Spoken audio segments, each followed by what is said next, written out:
नमस्कार. महाराष्ट्राच्या मातीतील तुमचा हक्काचा चॅनल व्हायरल इंडियावरती तुमचं मनापासून स्वागत.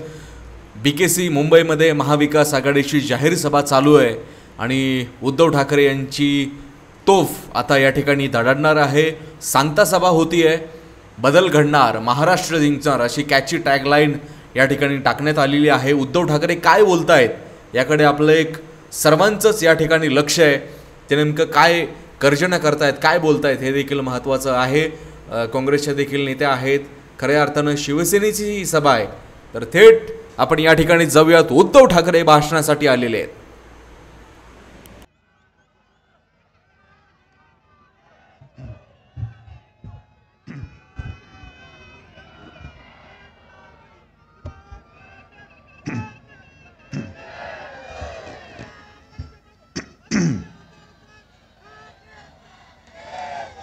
जमलेल्या माझ्या तमाम महाराष्ट्रप्रेमी बांधवांनो, भगिनींनो आणि मातांनो, उद्या 5 वाजता प्रचार संपणार. मग सगळीकडे बातम्या येणार, प्रचाराच्या तोफा थंडावल्या. तोफा महाविकास आघाडीकडे आहेत, पण महायुतीकडे प्रचाराच्या थापा थंडावणार. आणि 23 तारखेनंतर महायुती आघाडी नाहीशी होणार. महाराष्ट्रभर फिरतोय, सगळीकडे मोठमोठी होर्डिंग लागलेत. नुसत्या होर्डिंग्जवरनं तुम्हाला कल्पना येईल कोणी किती पैसे खाल्लेत. अगदी मेंढ्यांनी सुद्धा भाजप बरोबरीने किंवा भाजपपेक्षा काकणभर सरस अशी महाराष्ट्रभर होर्डिंग लावलेत. पण त्यांची स्लोगन मला आवडते, नेहमीच आवडते, मागेही आवडली होती. केले काम भारी, लुटले तिजोरी, केले गद्दारी, करतोय लाचारी, आता पुढची तयारी. मग खरंच छान.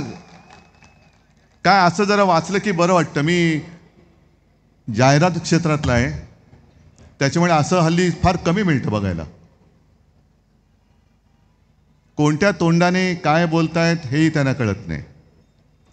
पहिल्या प्रथम भाषणाला सुरुवात करण्याआधी आपला वचननामा सगळीकडे पोचलाय नक्की? कारण मी तुम्हाला पुन्हा वचननामा सांगण्याची गरज नाही आहे. कारण काही काही गोष्टी मी महाराष्ट्रात फिरताना आवर्जून सांगितल्या की प्रत्येक वचनाला त्याच्या पाठीकडे आमची काहीतरी पार्श्वभूमी आहे. जेव्हा मी माझ्या आजोबांकडनं ऐकायचो आणि बाळासाहेबांनी मला सांगितलं की दोघांनाही शाळेची फी भरायला पैसे नव्हते, म्हणून 7वीमध्ये शाळा सोडावी लागली, माझ्या वडिलांना पण आणि आजोबांना पण.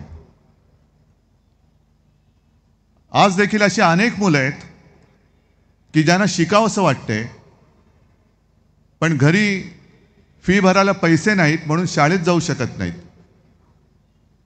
मधल्या काळात मी TV वरती एक बातमी बघितली. एका शेतकऱ्याने आत्महत्या केली आणि त्याच्या मुलाला शाळा सोडावी लागली. कारण डोक्यावरती कर्ज म्हणजे घरावरती कर्ज, भरणार कोण? आणि ह्या गोष्टीचा विचार करून आपण जे वचन दिलंय की मुलींप्रमाणे महाराष्ट्रात जन्मलेल्या प्रत्येक मुलाला आपण मोफत शिक्षण देणार, हे त्याच्यासाठी दिलेलं आहे. बाकी अनेक गोष्टी आहेत. मला असं वाटतं संजय राऊत काय वर्षाताईंनी सगळे विषय संपवले असतील. पण एक महत्त्वाचा मुद्दा तुमच्यासमोर आणायचा आहे मला. आजची ही आपली सभा मुंबईसाठी तर आहेच, पण या चॅनलच्या माध्यमातून संपूर्ण महाराष्ट्र बघतोय. आणि ही लढाई कोण जिंकणार?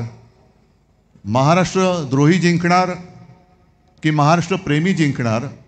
याच्याकडे संपूर्ण देशाचं लक्ष आहे.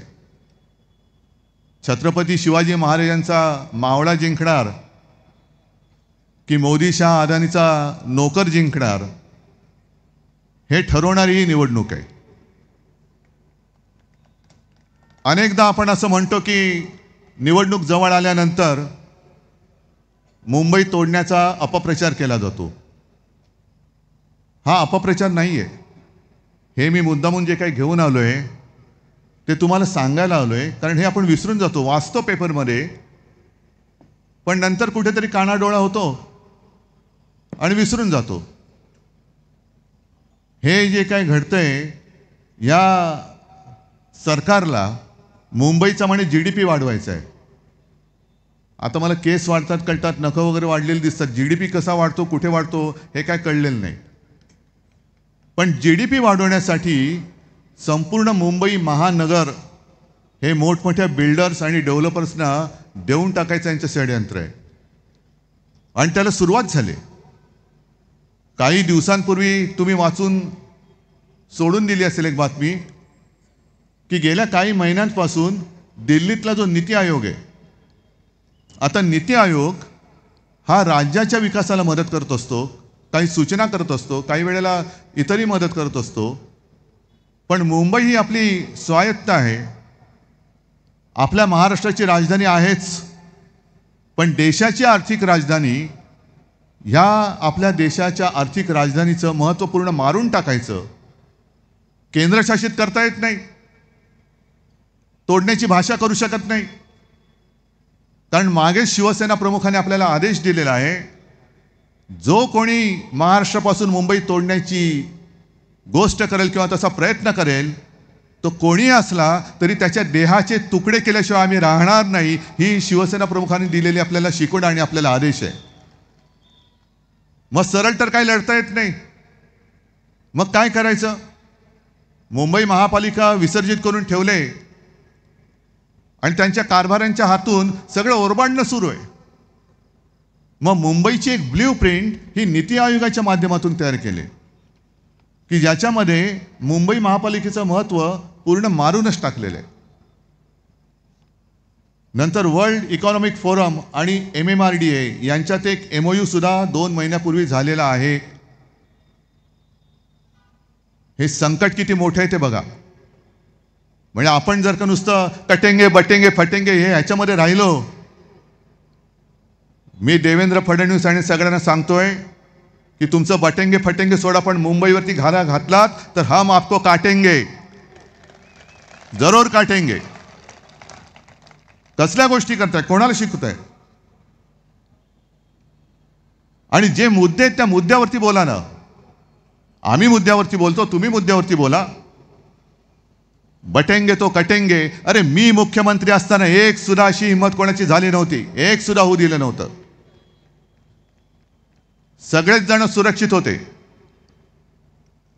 आणि आता जर का मोदी तिकडे असून जर यांना अनसेफ वाटत असेल तर मोदीजी पहिला प्रथम आपण राजीनामा द्या, आणि पाहिजे तर शिवसेनेत नाही घेणार, पण शिवसेना कसं काम करते ते तुम्ही बघा.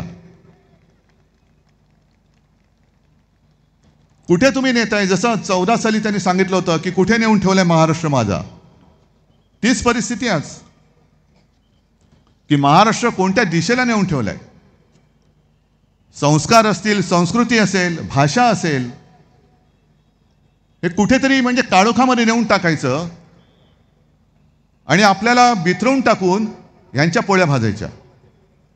म्हणजे मी जे काय अनेकदा बोलतो ना की हिंदुत्वात फरक, तो हाच आहे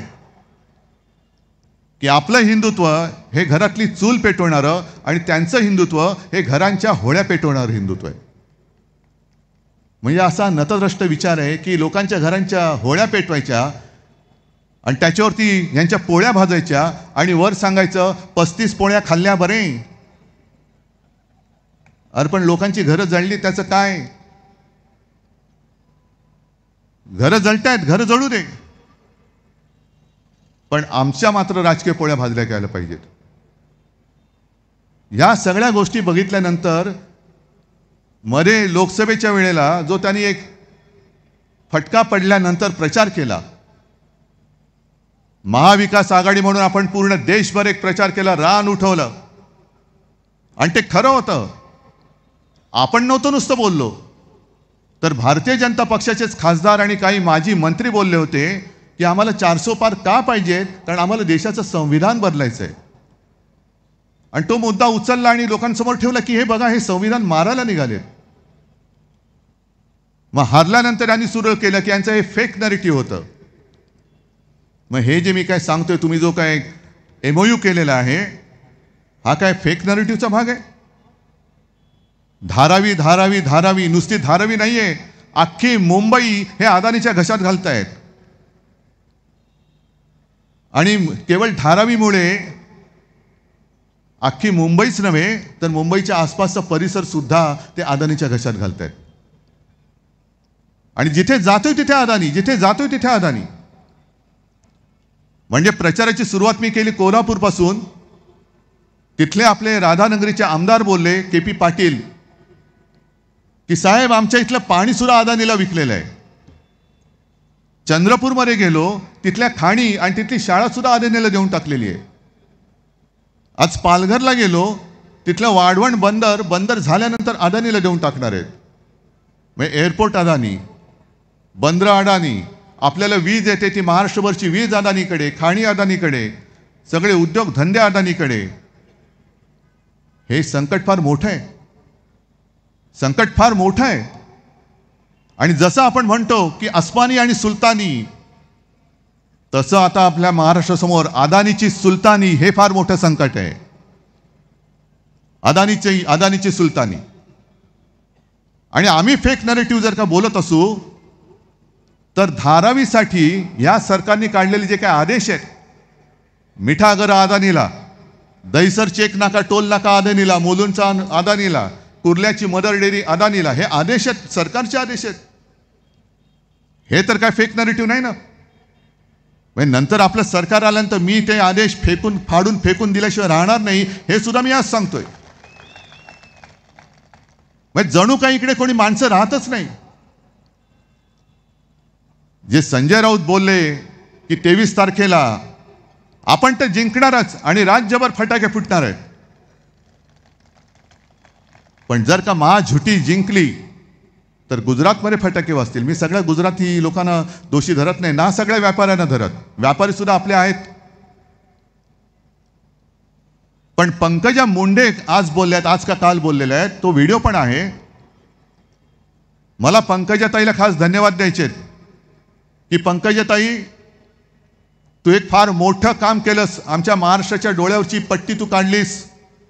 जशी आमच्या चंद्रचूड साहेबांनी न्यायदेवतेच्या डोळ्यावरची काढली आणि स्वतःच्या डोळ्यावरती बांधली होती, तशी तू आमच्या महाराष्ट्राच्या डोळ्यावरची पट्टी काढलीस. तिने काय सांगितलंय की भाजपचं काम, म्हणजे तिचे शब्द वेगळे आहेत, मी तुम्हाला त्याचा अर्थ सांगतो. भाजपचं काम म्हणे लय भारी असतं बघा. किती आहेत आपल्याकडे बूथ, किती आहेत महाराष्ट्रभर? 90,000.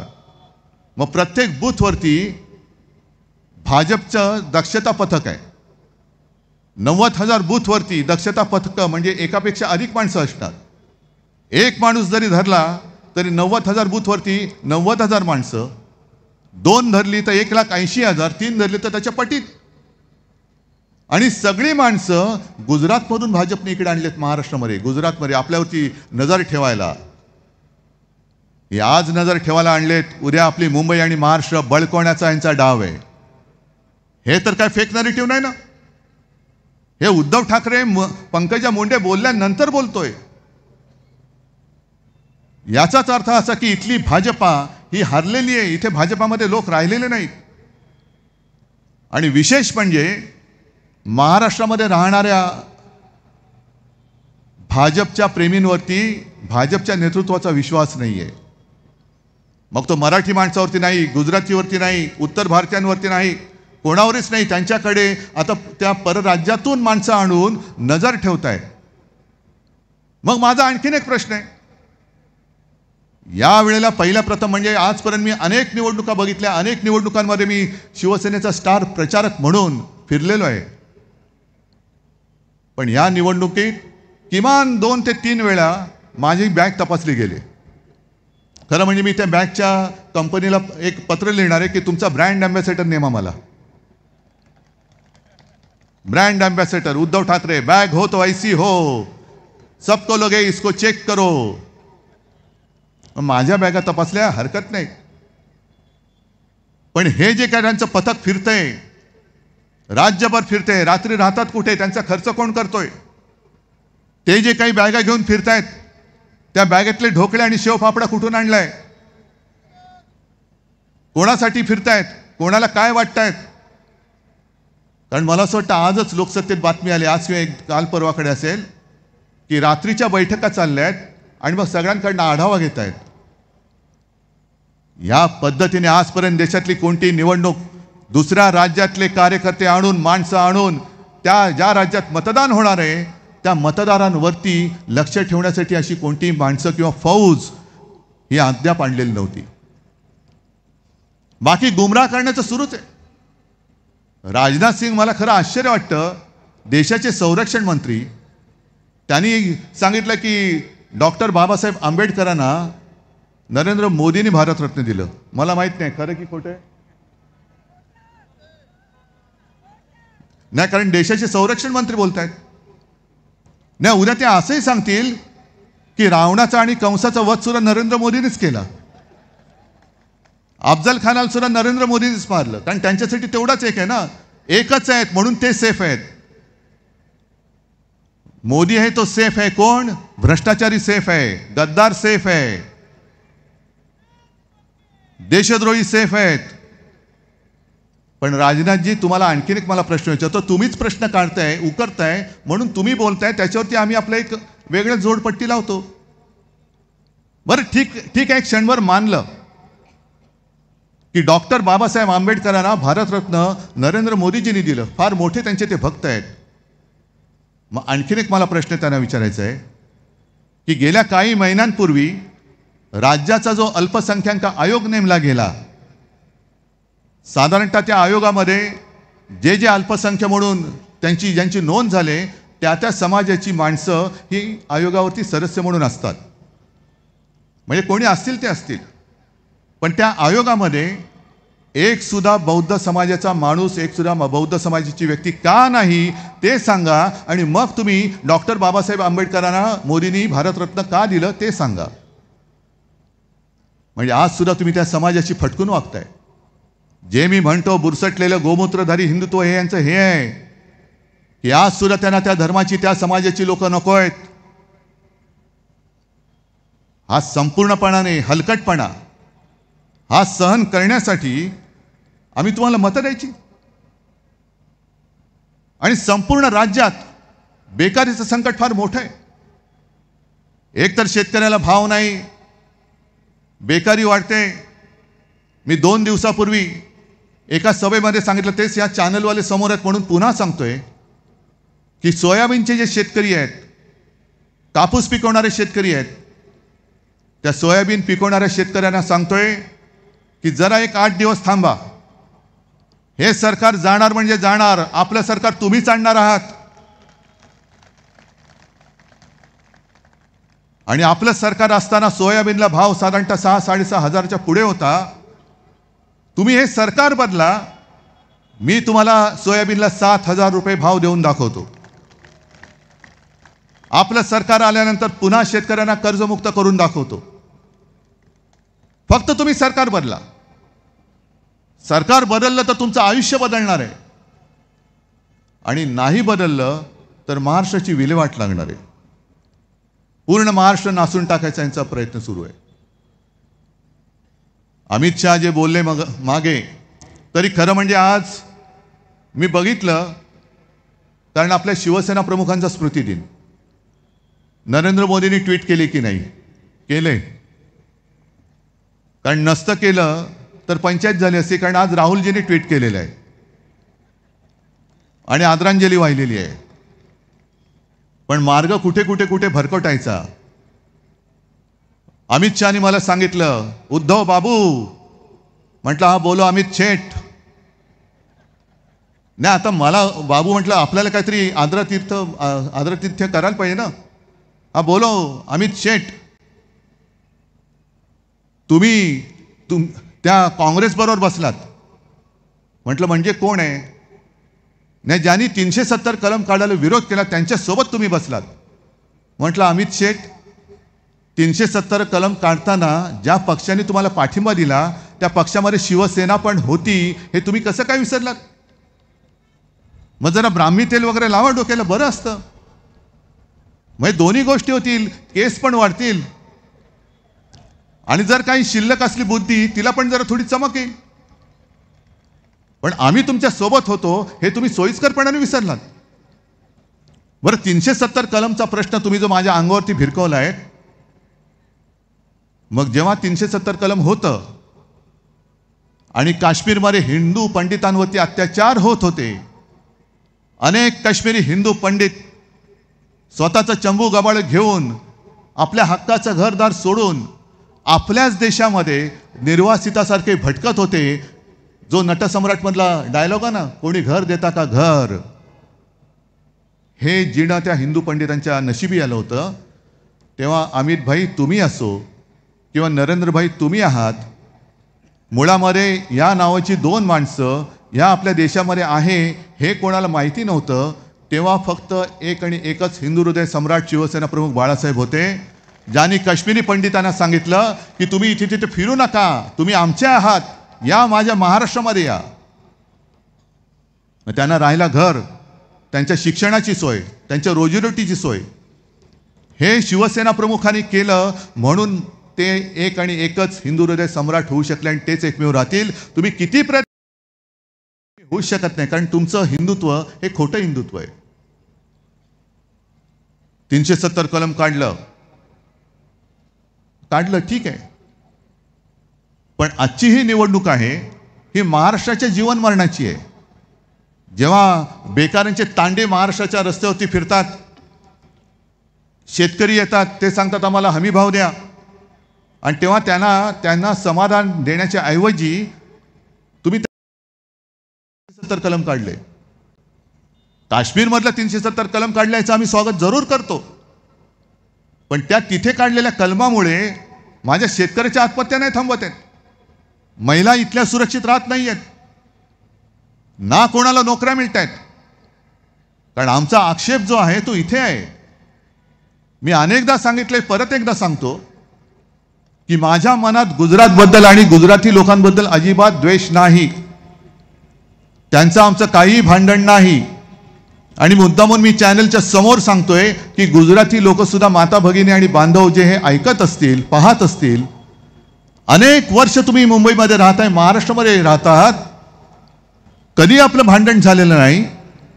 पण तुमच्यात आणि देशामध्ये मोदी आणि शहा एक भिंत बांधतायत, त्याची खबरदारी तुम्ही घ्या. एक भिंत बांधतायत आणि ही भिंत मोदी शहा निघून जातील, मोदीजी झोळी अडकवून निघून जातील.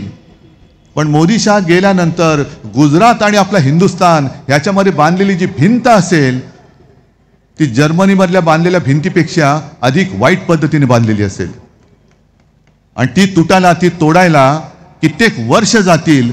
तोपर्यंत सगळं विध्वंस झालेलं असेल. का करता हे पाप? खरं म्हणजे मी गुजराती बांधवांना सांगू इच्छितो की तुम्ही मोदी आणि शहाना अडवलं पाहिजे. उद्या इथले सगळे उद्योग घेऊन तुम्ही गुजरातमध्ये नेत आहात, मग इथे राहणाऱ्या लोकांनी, अगदी उत्तर भारतीय सुद्धा असतील, त्यांच्या मुलाबाळांनी काय करायचं? मराठी माणसाचं तर आहेच, कारण ही मुंबई मराठी माणसाने बलिदान देऊन, बलिदान करून, रक्त सांडून मिळवलेली मुंबई आहे. आम्ही म्हणजे काही आदनी नाहीत की कोणतरी आमच्यासाठी आलं आणि फुकटची मुंबई आम्हाला देऊन टाकली. ही आमच्या हक्काची मुंबई आहे, आणि हक्काची मुंबई पहिल्या कॅबिनेटमध्ये मी जर काही करेन, म्हणजे मुख्यमंत्री वगैरे भाग वेगळा, पण सरकार म्हणून तर अदानीसाठी अदानीच्या घशात घातलेली मुंबई ही पहिली काढून घेईन. हा कॅबिनेटचा पहिला निर्णय असेल. धारावी करारात जिथे आहेत तिथेच त्यांच्या उद्योगासह घर तर देईनच, पण ज्या जागा अदानीला दिलेल्या आहेत त्या जागांवरती, आणि हे काय आता MMRDA बरोबर काय जे करार केले ना, तो पहिला कचऱ्यामध्ये फेकीन मी. नीती आयोगाला सांगेन तुम्ही तुमचं काम करा, माझ्या मुंबईत यायचं तुम्हाला हक्क नाही आहे. MMRDAला सुद्धा मी सांगेन, मुंबई महापालिकेच्या हद्दीबाहेर तुम्ही जा, तुमचं काम तिकडे. मुंबई महापालिका ही स्वायत्त आहे, तिच्या अधिकारावरती जर का गदा आणाल तर कदाचित मी MMRDA सुद्धा रद्द करून टाकेन. एवढं कणखरपणाने वागावं लागेल. आणि मुंबईचा आजूबाजूचा जो काही परिसर आहे, ज्याला MMR रिजन म्हणतो, तिथे आपल्या महाराष्ट्रातल्या भूमिपुत्रांसाठी परवडणाऱ्या किमतीमध्ये घरं बांधून दिल्याशिवाय राहणार नाही, हे सुद्धा मी आज वचन देतोय. ही तुमची मुंबई आहे, ही तुमची मुंबई आहे. कारण मी म्हणजे काय देवेंद्र फडणवीस नाही आहे. जो एक उद्योग आपण नागपूरमध्ये आणत होतो टाटा एअरबसचा, लाज वाटली पाहिजे ना विदर्भाचं आणि महाराष्ट्राचं नाव घ्यायला. आपलं सरकारने गद्दारी करून का पाडलं? कारण मी महाराष्ट्र लुटू देत नव्हतो. आणि यांना माहिती आहे की जोपर्यंत शिवसेना प्रमुखांची शिवसेना आहे तोपर्यंत महाराष्ट्र स्वप्नात सुद्धा लुटता येणार नाही. पहिलं शिवसेनेवरती घाव घाल. आणि त्यांनी शिवसेनेवरती घाव घातला. पण घाव घातल्यानंतर झालं उलटच. त्यांच्या कपाळातच सोटा बसला. आणि मला अभिमान आहे की आज जिथे जिथे जातोय तिकडे गर्दी उसळते. कारण उद्धव ठाकरे हा एकटा नाहीये. उद्धव बाळासाहेब ठाकरे आणि बाळासाहेबांनी दिलेली पुण्यही माझ्या सोबत आहे, माझ्या बरोबर आहे.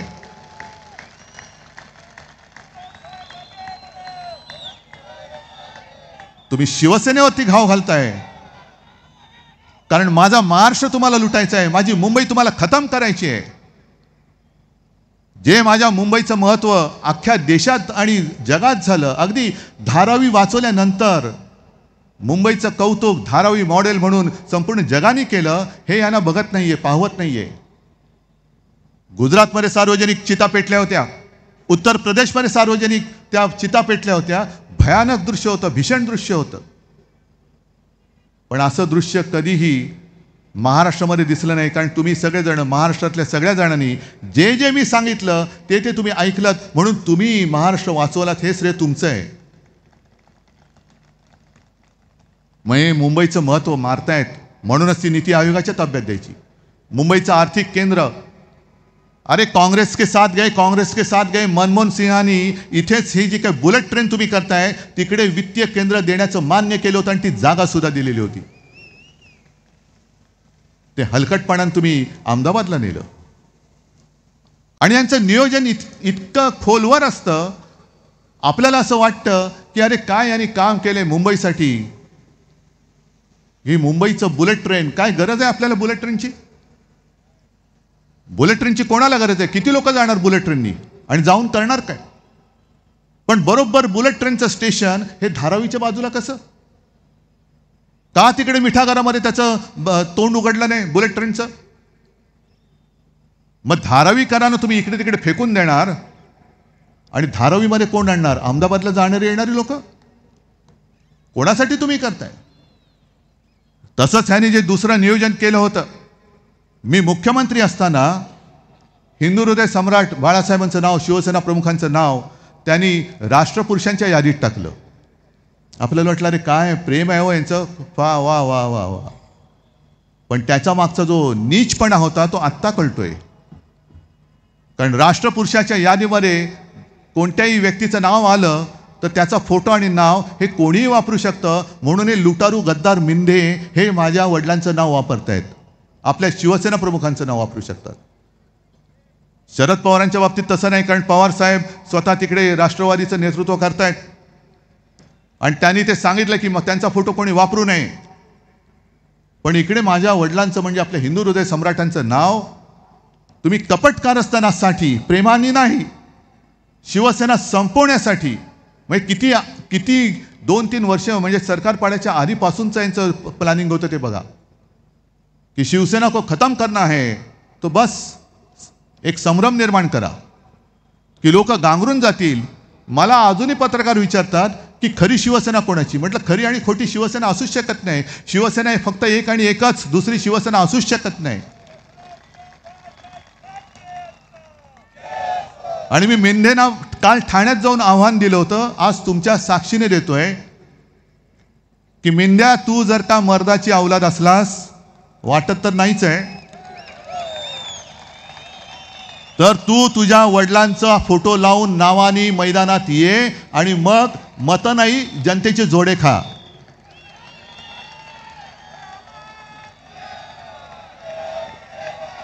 स्वतःमध्ये काही कर्तृत्व नाही, स्वतःमध्ये पात्रता नाही. आणि मला खरंच लाज वाटते की देशाचा पंतप्रधान हा कसा असला पाहिजे. त्याच्यामध्ये काहीतरी ठीक आहे आपल्या पक्षाचा नसेल, पण माझ्या हिंदुस्थानचे पंतप्रधान आहेत, काहीतरी एक शान पाहिजे त्यांच्यामध्ये. तुम्ही एक तर गद्दारी करून माझी शिवसेना फोडली. ज्या शिवसेनेने तुम्हाला पंतप्रधानपदी बसवण्यासाठी मदत केली ती शिवसेना तुम्ही संपवायला निघालात, आणि ज्यांच्याकडनं तुम्ही ती फोडलीत त्या गद्दारांच्या प्रचाराला त्यांना घेऊन अरे गद्दारांची फौज माझ्या अंगावरती सोडता, गद्दाराची फौज सोडता. काय पात्रता काय तुमची. कर्नाटकामध्ये गेले होते मोदी, तेव्हा त्या महिलांवरती अत्याचार करणाऱ्या प्रज्वल रेवण्णाचे हात बळकट करण्याचं आवाहन करतायत. अहो तुम्ही हिंदुत्व नासून टाकले, हिंदुत्व तुम्ही संपवून टाकले. बुरसटलेले हिंदुत्व म्हणतो मी एवढ्यासाठी म्हणतोय, हिंदुत्व स्वच्छ पाहिजे. एक तर या भाजपमध्ये तर काय, मी तर म्हणतो की भाजप हल्ली हायब्रिड झालेलं आहे, म्हणजे संकरित. जशी ती हायब्रिड गाय असते तसं भाजप झाले.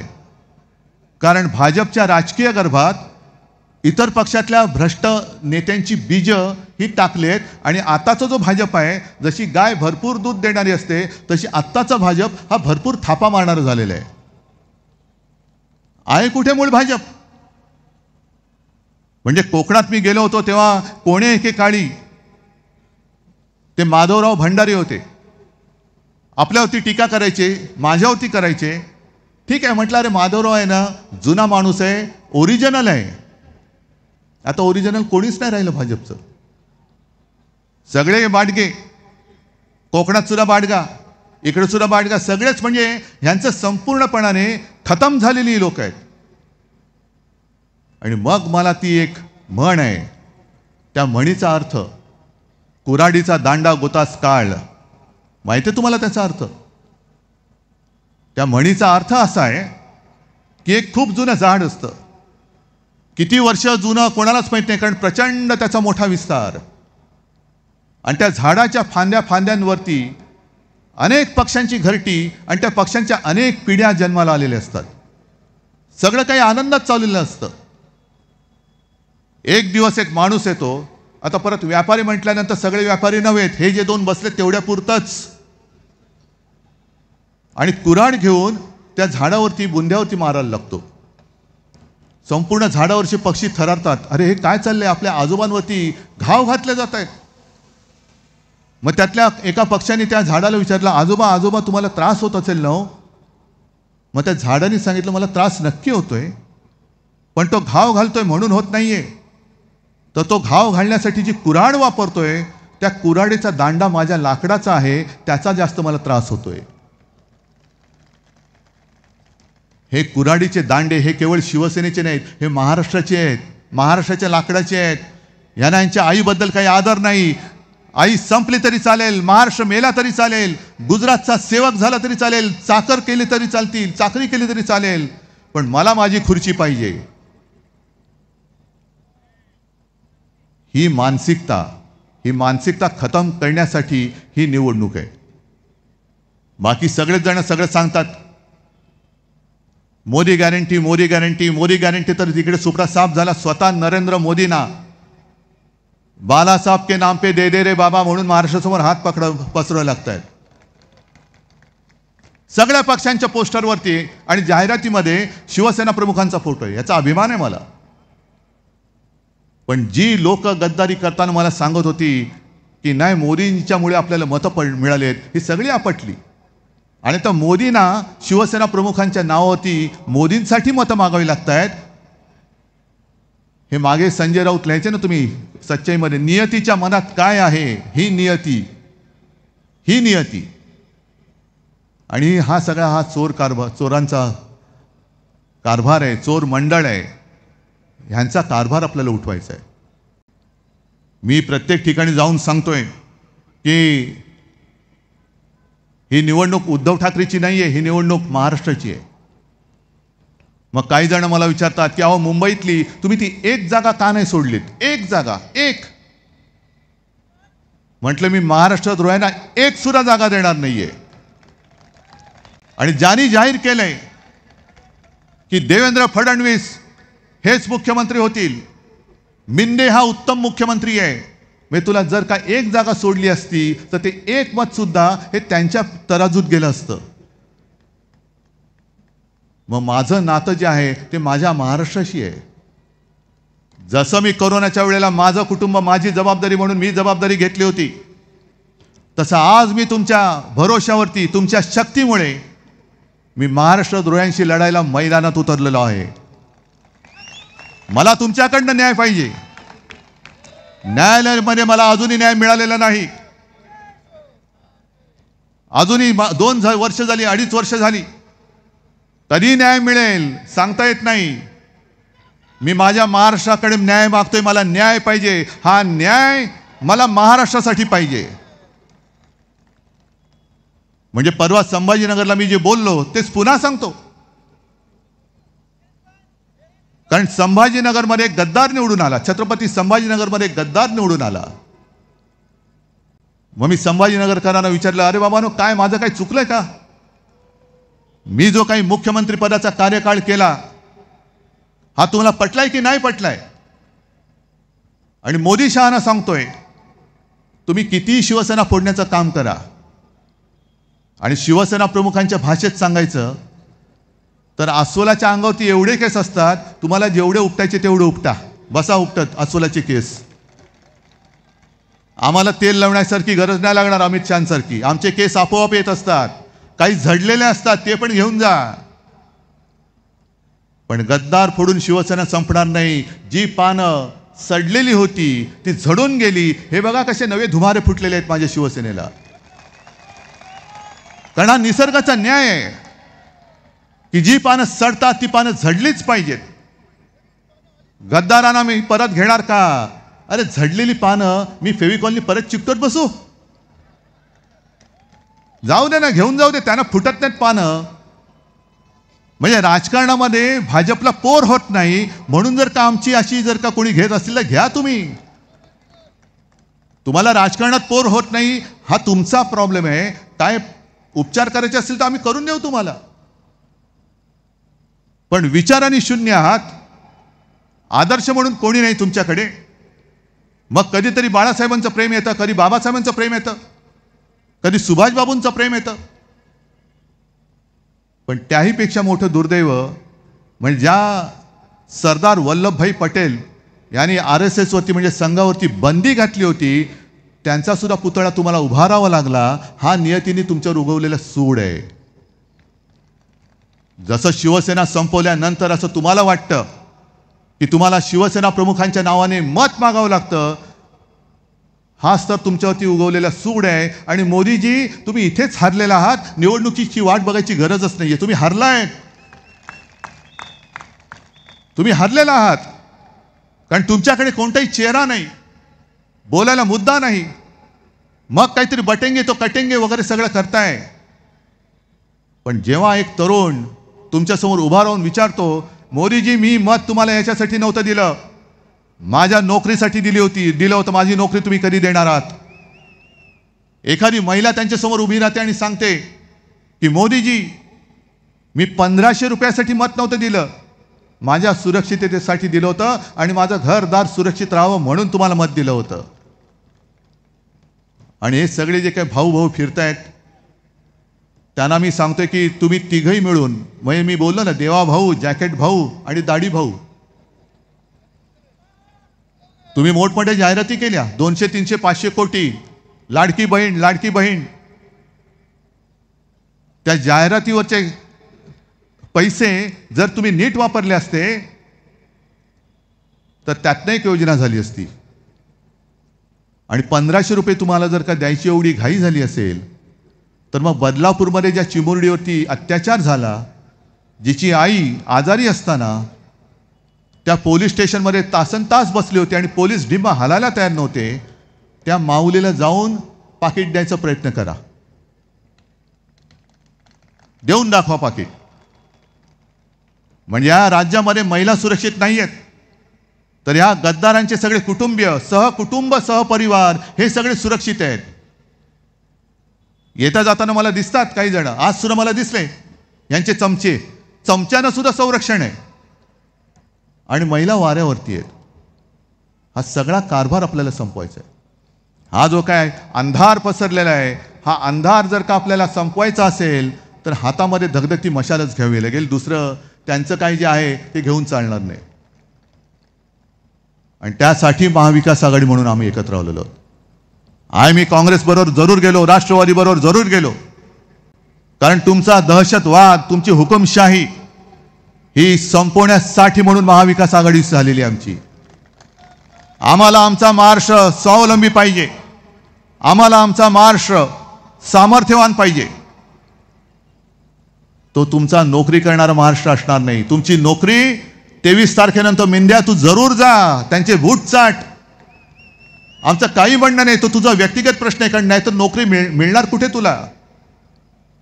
आणि आज जे टगेगिरी करत फिरतायत सगळे त्यांचे, त्यांना सांगतोय की ही जनता आहे.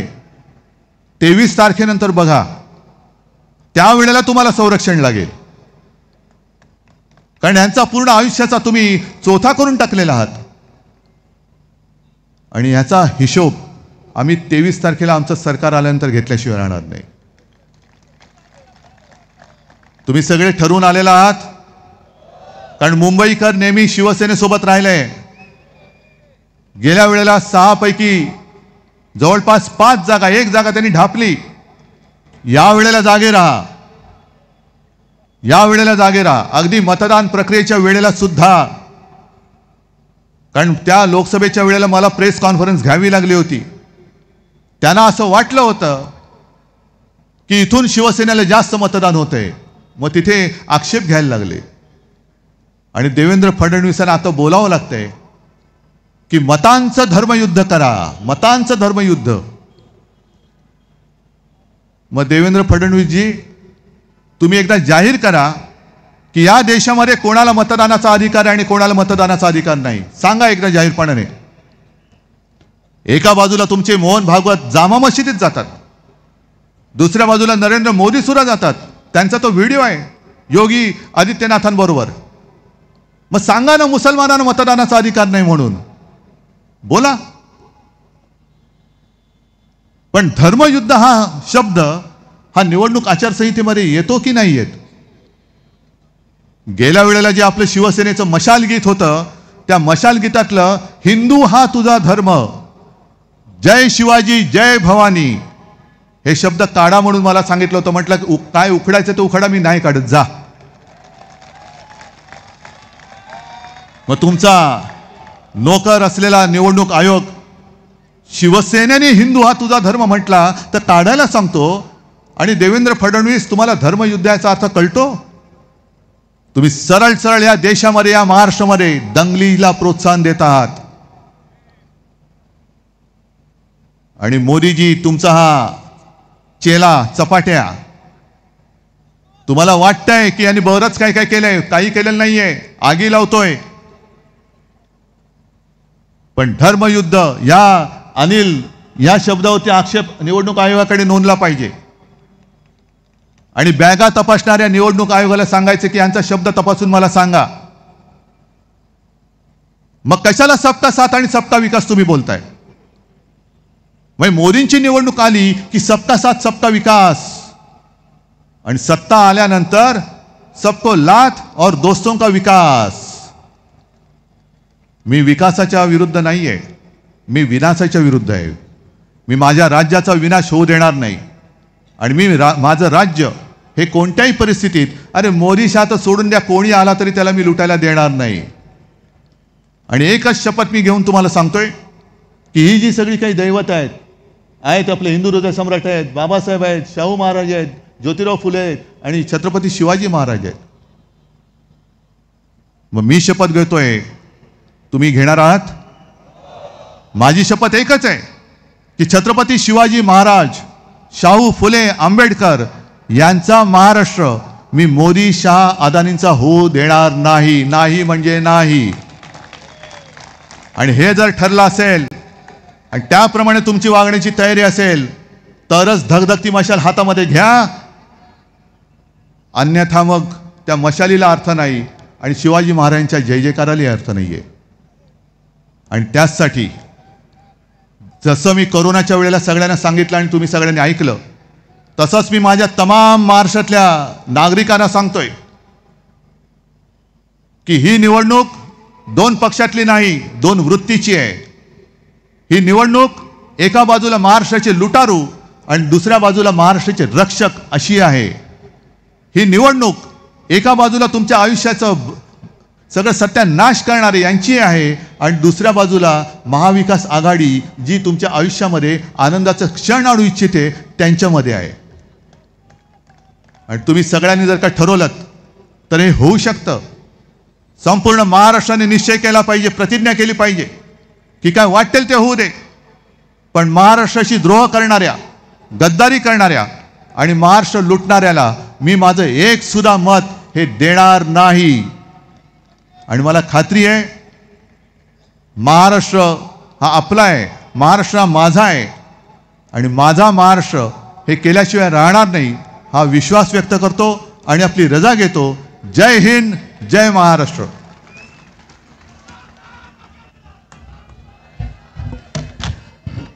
सर्वांना विनंती आहे की व्हायरल इंडियाला सबस्क्राईब नक्की करा. तर आपण आत्ताच उद्धव ठाकरे यांचं भाषण पाहिलं आपल्या व्हायरल इंडियाच्या माध्यमातून. त्यांनी एकनाथ शिंदे असतील, देवेंद्र फडणवीस असतील आणि नरेंद्र मोदी यांच्यावरती तुफान असा प्रचंड हल्लाबोल या ठिकाणी केलेला आहे. आणि या संपूर्ण सभेचं लाईव्ह कव्हरेज आपण आपल्या चॅनलच्या माध्यमातून या ठिकाणी केलेलं आहे. आणि या सभेसाठी तुम्ही तुमची हजेरी लावलीत, वेळ दिलात, त्याबद्दल तुमचे मनापासून धन्यवाद. तर ज्यांनी अजून व्हायरल इंडियाला जर सबस्क्राईब केलं नसेल तर आमच्या चॅनलला सबस्क्राईब नक्की करा, जेणेकरून तुम्हाला सर्व या ठिकाणी अपडेट्स असतील महाराष्ट्रातले ते सर्व एकाच ठिकाणी पाहायला मिळतील. या ठिकाणी आज शरद पवार यांचा पुणे जिल्ह्यातील दौरा असल्यामुळं तेही या ठिकाणी नव्हते. वर्षा गायकवाड आपल्याला फ्रेममध्ये दिसत आहेत. सर्वच शिवसेना आणि या ठिकाणी महाविकास आघाडीचे कार्यकर्ते नेते या ठिकाणी उपस्थित होते. आणि एक उद्धव ठाकरे यांनी प्रचंड असा हल्लाबोल या BKC ग्राउंडच्या सभेत केलेला आहे. प्रचंड ही त्यांची सांगता सभा होती. आज 17 नोव्हेंबर आहे आणि उद्या प्रचाराचा या ठिकाणी संपतोय 5 वाजता आणि त्यानंतर 20 तारखेला इलेक्शन आहे, 23 तारखेला निकाल आहे. पाहूयात महाराष्ट्र नक्की कोणाला मतदान करतोय. लाडक्या बहिणीचं 1800 रुपये आहेत, मोफत सोलार आहे, मागेल त्याला सोलार आहे, पीक विमा आहे, नमो शेतकरी योजना आहे. ह्या योजना एका बाजूला आणि उद्धव ठाकरे यांचा महाराष्ट्र धर्म एका बाजूला. निर्णय महाराष्ट्राने घ्यायचा आहे. तर धन्यवाद. या सभेसाठी तुम्ही वेळ दिलात यासाठी तुमचे मनापासून आभार. भेटूयात पुन्हा एकदा. तोपर्यंत पाहायला विसरू नका तुमचा चॅनल, महाराष्ट्रातल्या प्रत्येकाचा चॅनल व्हायरल इंडिया. धन्यवाद. चॅनलला जर सबस्क्राईब केलं नसेल तर लगेच जावा.